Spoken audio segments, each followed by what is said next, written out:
Alright, strap yourselves in because today we're diving deep into some seriously trippy territory.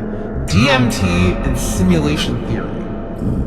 Sounds intense. You've maybe heard whispers about DMT trips, ones that feel even more real than reality itself. Definitely heard some wild stories. And maybe you've caught yourself thinking, what if we're all just characters in some kind of cosmic video game? That's a classic, isn't it? It is, and today we're gonna unpack it.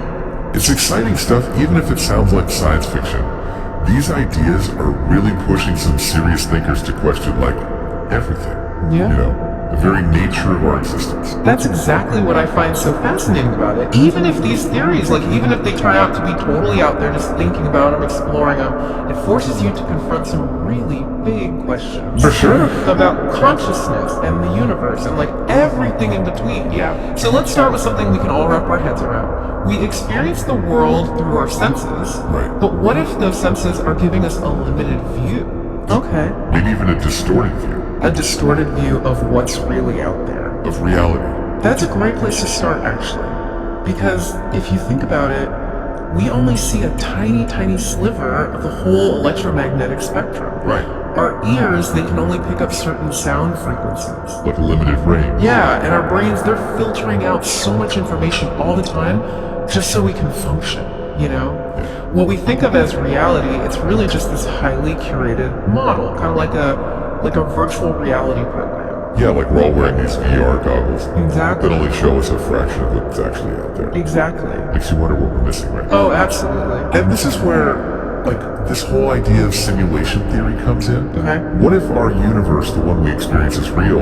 What if it's actually a simulation? A simulation. Like a super hyper-realistic simulation. Hyper-realistic. Running on some computer. Right. Some unimaginably powerful computer. Okay, I gotta admit, that idea, it always gets my head spinning. But why are so many people taking this idea seriously? Is it just because we love sci-fi movies? I mean, I think the sci-fi element definitely plays a role. Yeah. But it's more than that. More than that. One of the main arguments for simulation theory comes from our own, technological progress. Okay, how so? Think about it. Computing power.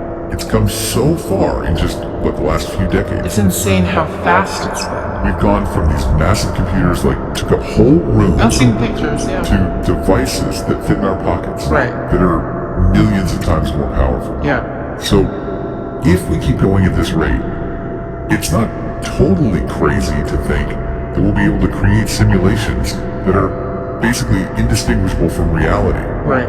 Maybe even with conscious beings inside. Whoa. So the thinking is, if we could potentially do it someday, then some other more advanced civilization might have already done it. Right. And we're the ones, we're the ones living in their creation. Yeah, that's one of the core ideas, definitely. And then you've got the concept of nested simulations. Okay, hold on. Nested simulations. I'm ready to have my mind blown again. What's that? Alright, picture this. The beings inside our hypothetical simulation, they get so advanced that they create their own simulations. Okay. And the beings in those simulations create their own simulation. Okay. And it just keeps going, layers upon layers. It's like those Russian nesting dolls. Oh, I see. But instead of dolls, it's like entire universes tucked inside each other. Wow, so it's not just one giant simulation, there could be endless layers, reality stacked on top of reality. It's like that old idea of a video game character suddenly realizing they're in a game. Exactly. But then it's that game is also in a game. Right, a game within a game within a game. And that's why some proponents of simulation theory, they argue that it's statistically more likely that we're living in a simulation than in the quote-unquote original universe. Okay, I can see how that line of reasoning makes sense, sort of. But is there any real evidence to back any of this up? Or is it all just, mind-blowing speculation? That's the tricky part. Mm-hmm. Simulation theory, it's still largely a thought experiment. Okay. We don't have any hard proof, and there are plenty of critics, Yeah. who say it's just an overly complex explanation for our existence, like Occam's razor, right? The simplest explanation is usually the best. Maybe we're just in a single physical universe, and that's that. Okay, so we're in the realm of what ifs and mind-blowing possibilities, which is cool, don't get me wrong, but I'm really curious about how DMT fits into all of this. Yeah, DMT is where things get really interesting. You've got this incredibly potent psychedelic, And it's strong. and it basically blasts people out of their normal reality. It's known for that. I've heard the stories about DMT trips, and they're often described as like more real than real life, It's a common thing people say. with people encountering like entities, Yeah. experiencing things that just defy our normal laws of physics. Right, and that's what's so unique about DMT is the speed and the intensity, especially when smoked or vaporized. Oh yeah, it's fast acting. We're talking about a complete shift in consciousness, like in seconds. Whoa, so it's like hitting the fast forward button on a psychedelic experience. It's not that So how does this tie back to this whole simulated reality idea? That is the million-dollar question. It is, isn't it? If our reality is a simulation, could DMT be a key to seeing the code, Ooh, the code. the underlying structure, maybe even like glitches in the matrix? Okay, now we're getting to the good stuff. Yeah. So what are some of the connections between DMT and simulation theory? Well, think about the visuals people describe, on DMT. Visuals, yeah. Intricate patterns, Yeah, geometric shapes, I've heard about this. fractal structures, Uh-huh. things morphing and shifting Yeah. in ways that seem impossible Right. in our everyday reality. Yeah. Some people, they think these visuals could be like glimpses of the code, The code. the underlying code of the simulation. So like the framework. Yeah, the framework upon which our perceived reality is built. So like they're seeing the digital scaffolding behind the 3D graphics of our world. Yeah, kind of. That's a pretty wild concept. But what about the entities? Yes, the entities. People often report encountering, these beings on DMT, Right. often described as machine elves, Yeah, machine elves. or like otherworldly intelligences. Right, right. How do those fit into the simulation theory puzzle? That's where things get even more speculative, but also incredibly fascinating. Some people believe these entities could be representations of the system administrators, Okay. or even like inhabitants of higher levels of the simulation. Imagine if we could actually interact with the beings who designed and control our simulated reality. That's like those sci-fi movies where the characters suddenly break through to like a higher dimension and come face to face with their creators. Exactly. It would completely change our understanding of reality. It would be a paradigm shift for sure. And then there's the whole thing about time distortion on DMT. Right. Time distortion. People often talk about experiences where time seems to like stretch Yeah. or contract or even like disappear altogether. It's the common theme. Could that be explained if the simulation itself is capable of manipulating time? It's possible.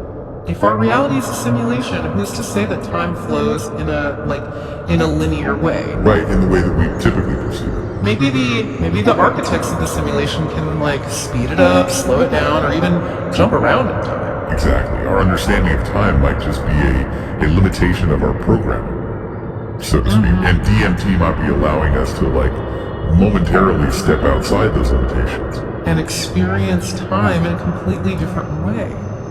That's a really interesting thought. Okay, so we've got all these parallels Yeah. between DMT experiences and the core concepts of simulation theory. Right. But let's be real, there's a lot of skeptics out there. Of course, there are. A lot of people, including scientists, they say that DMT experiences are just hallucinations Yeah. caused by changes in brain chemistry. Right, and that's important to consider. Skepticism is essential. Yeah. We can't just jump to conclusions based on subjective experiences, no matter how compelling they seem. From a neuroscientific perspective, DMT interacts with serotonin receptors in the brain. Okay. And serotonin plays a huge role in regulating perception, mood, consciousness. It's entirely possible that DMT's effects are just the result of these complex neurochemical interactions.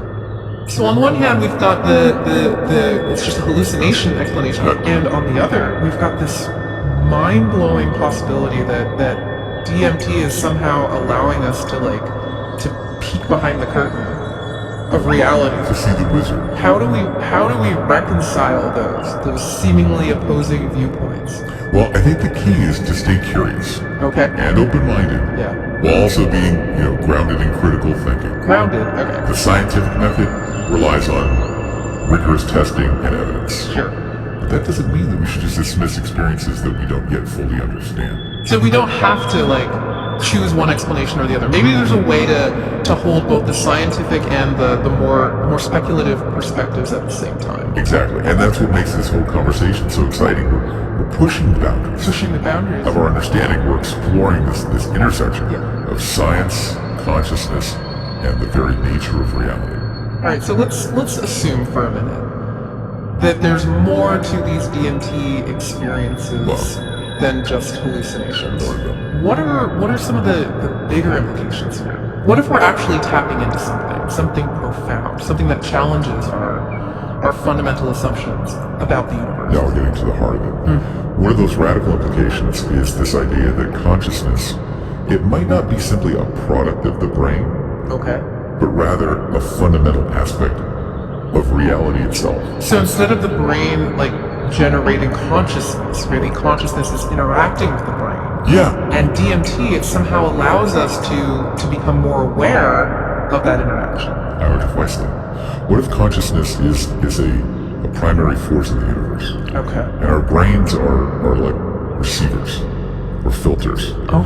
that allow us to access just a tiny little bit of this larger field of consciousness. That totally changes how we normally think about consciousness, and it opens up a whole new way of understanding those seemingly impossible experiences Right. that people have on DMT, like connecting with other beings. Yeah. Or visiting realms that defy our current understanding of physics. Like our perception of reality is this highly localized and limited experience of a much vaster interconnected reality. And DMT, it might be a tool for expanding that perception. Yeah. For tuning in to a broader bandwidth of consciousness. That raises so many questions.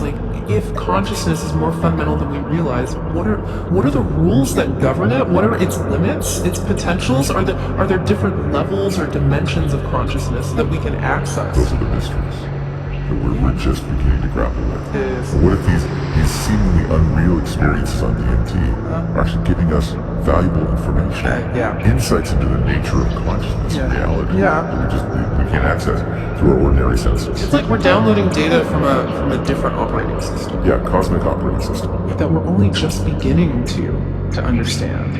And maybe, just maybe, that data, it can help us to evolve, to grow, to become more than we currently believe we are.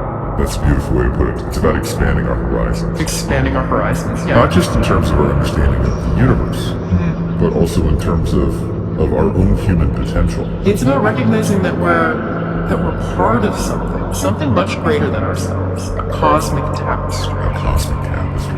Woven from consciousness and mystery and endless possibilities. So, wow, we've journeyed through some pretty mind-bending landscapes today. We have. Exploring this connection between DMT and simulation theory. It's a wild ride. It is a wild ride, and I'm left with this feeling that even if we never get definitive answers to these questions, Yeah. the questions themselves are they're pushing us towards a new understanding Pushing us forward. of reality and our place in it. Absolutely. It's like we've gotten a glimpse of a much bigger picture, one that challenges all our assumptions. Exactly, and one question that keeps coming up for me is if we are living in a simulation, why?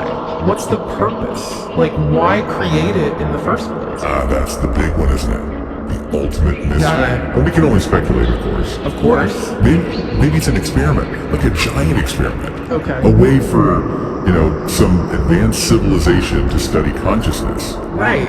Or the evolution of intelligence. Or maybe it's, I don't know, a form of entertainment. Like a cosmic video game. Yeah, for beings with unimaginable processing power. Right. Who knows? Or maybe the purpose is something so far beyond us that we can't even begin to grasp it. It could be. Yeah. It's definitely fascinating to think about all the possibilities, but I think even if we never know the why, Yeah. just asking these questions, it's valuable. It stretches our minds pushes the boundaries of our imagination, forces us to confront the limits of what we know. And maybe that's part of the point. Maybe the simulation is designed to challenge us. To make us question, to push us to evolve. To evolve. Intellectually, consciously. And if that's the case, then maybe DMT is like a tool. Okay. It allows us to explore the parameters of the simulation. To push against those boundaries. To see beyond the limitations of our programmed perception. Like a glitch in the matrix, a backdoor to the source code of reality. Exactly, and even if we can't, definitively prove or disprove any of this, right. I think just the exploration itself is profoundly worthwhile. It expands our understanding of consciousness, challenges us to rethink the nature of reality, and it inspires us to live more meaningful lives, more inquisitive lives. Well said. Yeah. And perhaps that's the most important takeaway from our deep dive today. Whether or not we live in a simulation, just exploring these questions, it opens up new possibilities. Yeah. It expands our awareness, and it deepens our appreciation for the mystery and the wonder of existence. It's a journey of discovery. It's not just about the universe out there. Right. It's also about the universe within each of us. Absolutely. So to our listeners, we encourage you to keep questioning, keep exploring, keep pushing the boundaries of what you think you know, because the universe is a vast and mysterious place, and there's always more to discover, both within and beyond ourselves. And on that note, we'll wrap up this deep dive. Until next time, keep those minds open.